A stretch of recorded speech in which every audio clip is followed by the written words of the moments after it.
So this is a very important offseason for a lot of Major League Soccer teams that are on the battle to make the playoffs again, compete in the Champions League, compete in the Club World Cup. And there's some moves that they're going to need to make if they want to be able to win the league or win one of these tournaments. Hello, everyone. Welcome back to MLS Moves. Please make sure you like this video down below. Subscribe to the channel if you haven't already, and hit that little bell notification so you never miss any of my videos. Now, I decided to make a list of the 5 teams that I think need to have a big transfer window this coming winter. Now, starting off with number 5, we have the Chicago Fire. Now, the Chicago Fire have really not been as a consistent winner as you would think a team in that market would be. They haven't made the playoffs since 2017, and I think they've only made it one time or maybe twice in the last 15 years. So they kind of broke it down and they're trying to rebuild it. Frank Klopas was hired in the full-time manager role, but it was more of an interim basis because they moved off of him from 1 year. They were just kind of testing the waters and seeing what he'd be able to do.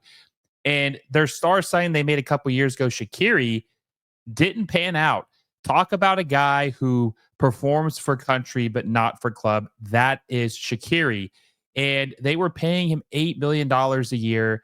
They paid $10 million to get him here, and he was a complete and utter failure, a complete and utter bust. And honestly, he'd probably be in my top 5 busts of all time in Major League Soccer. But they moved off Shaqiri and they're going into a different direction. And they have made several signings over the last couple of years. Gaga Slanina being sold to Chelsea, John Duran, who's been absolutely destroying it in the Premier League with Aston Villa, doing very well. Probably might even get a future sell-on clause for how well he's doing and what they'll be able to make off of him. But they really haven't been able to get talent here, keep it here, and produce in a Chicago Fire kit. But they changed things this offseason when they hired former USMNT manager Greg Berhalter. Now, Greg Berhalter is definitely going to have people split, maybe leaning one, maybe it'll be more on the side of not being excited for him because of his time with the USMNT. But either way, he is good enough to win an MLS. Not, I don't know if he's good enough to win MLS Cups, but he's good enough to make the playoffs and at least be a contender. Like I said, this team's only made the playoffs twice in the last 15 years, so they would take that. Now we'll see what kind of team he's going to build with Chicago, and he'll have some money and resources to do that. They'll ideally get probably a South American number 10 playmaker, which has been the model for most Major League Soccer teams in this era of MLS 3.0. The Fire were trying to build a team more in like MLS 2.0.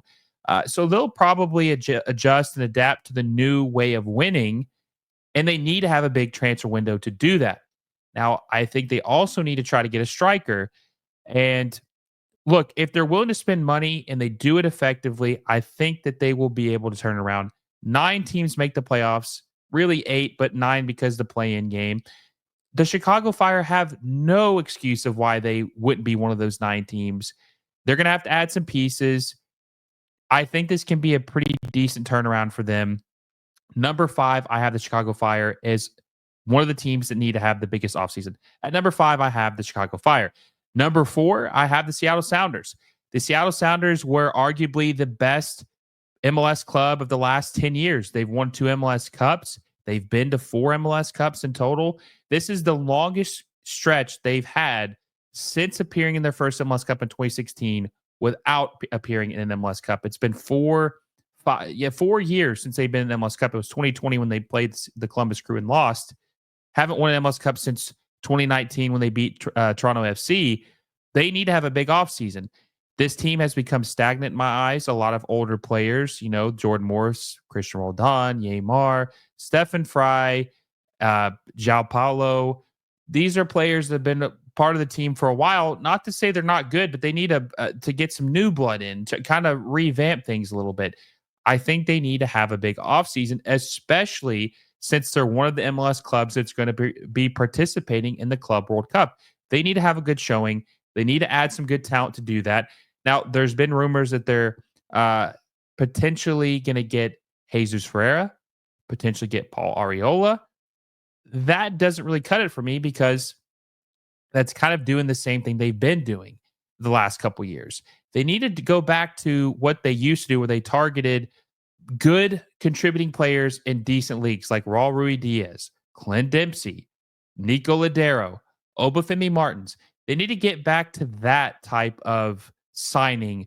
Just guys that can contribute, guys that are going to come in here and be a difference maker. I'm not saying that the Areolas or the Jesus Ferreras are bad signings. They are good not rotational, but sidekicks, side pieces, if you want to call them that. Complementaries, I guess the word. Complementary pieces, but they're not going to be the guy. There is nobody on this team that is taking the mantle or taking the mantle from Nico Ladero.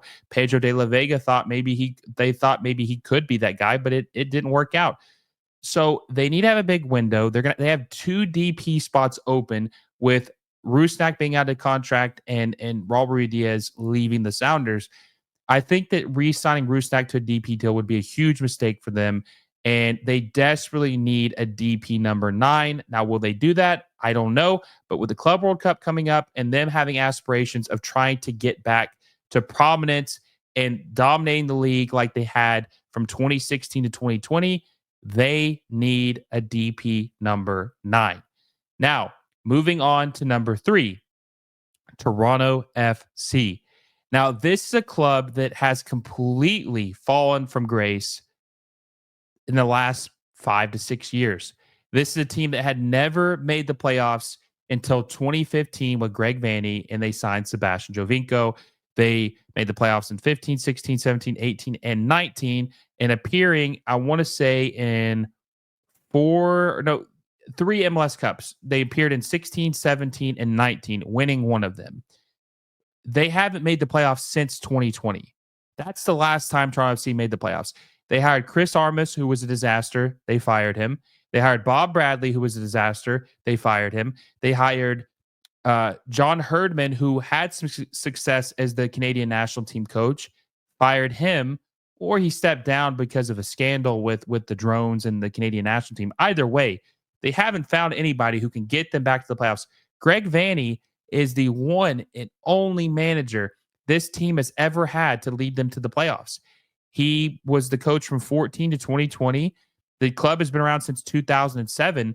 So to think that only one coach in only 6 seasons they've made the playoffs since in their existence is crazy, especially for a team that spends like this. Now, you know that Lorenzo Insigne is making $15 million. Or hell, maybe you don't know, but he is. He's making $15 million a year. He is way overpaid for what he contributes.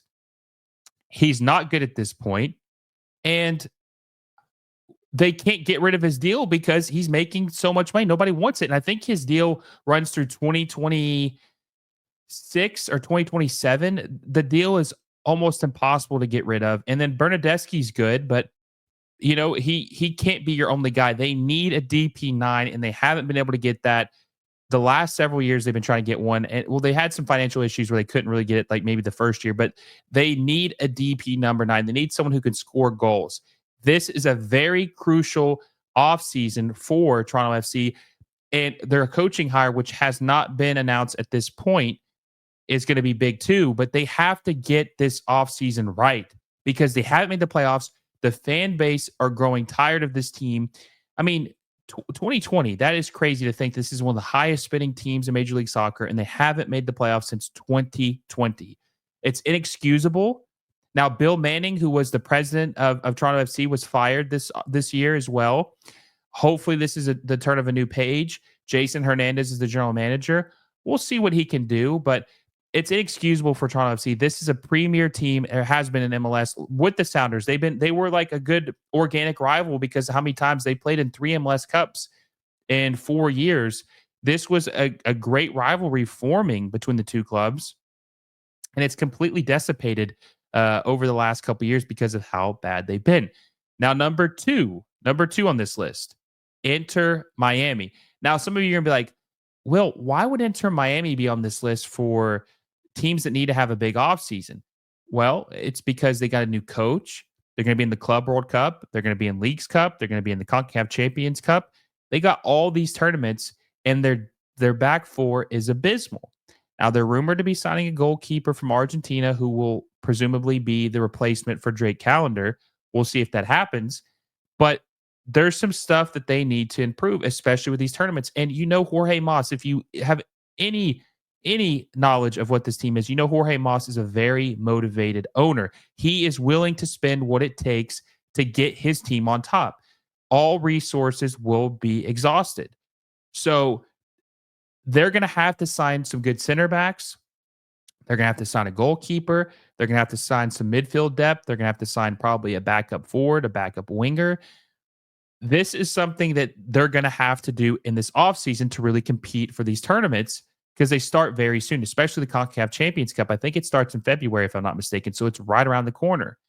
And they have to get these signings right, or it's going to be more of the same what it was last year. Now, they did break the MLS Cup or the MLS record, of most points this season with 74, but they got bounced in the first round of the playoffs. They didn't win the champions. They got bounced in the Champions League, Champions Cup. They got to play in the Club World Cup, which they want to have a good showing for. Their back line was abysmal.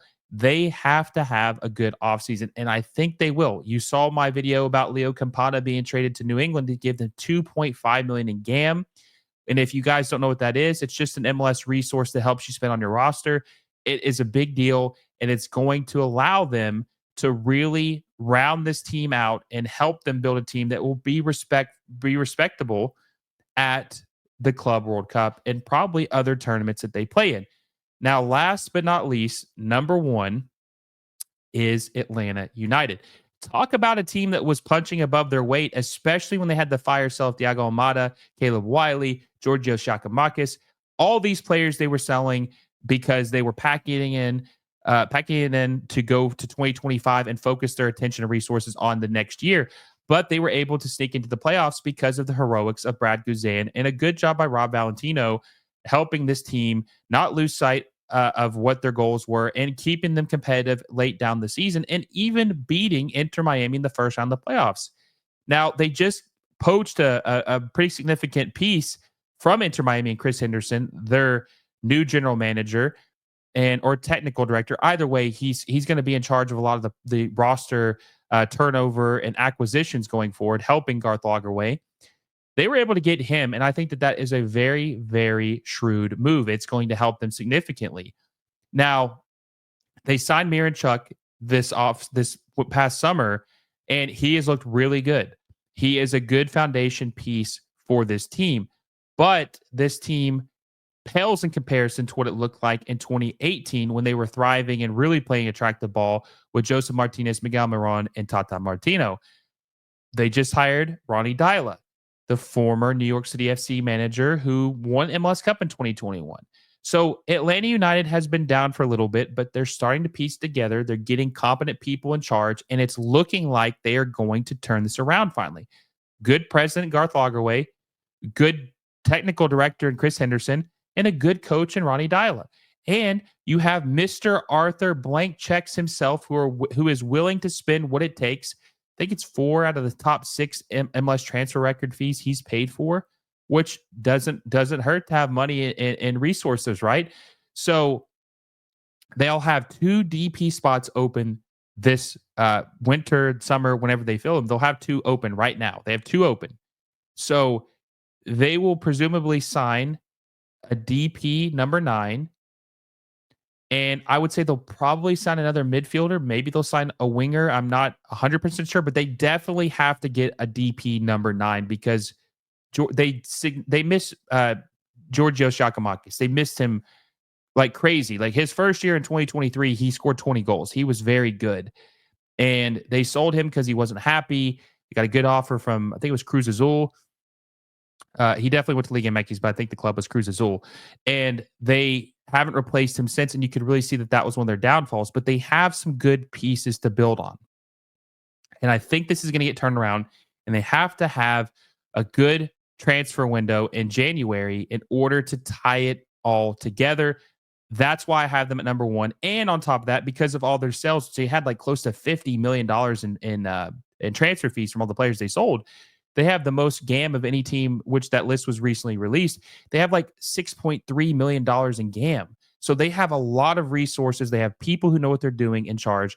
This is going to be an interesting offseason. I want to know what you guys think down below. Which team needs to have the best offseason in MLS? Let me know what you guys think. Do you agree with my list? Also, if you enjoyed the video, make sure you like it down below, subscribe to the channel if you haven't already, and hit that little bell notification so you never miss any of my videos. Until next time, guys, I will see you all soon.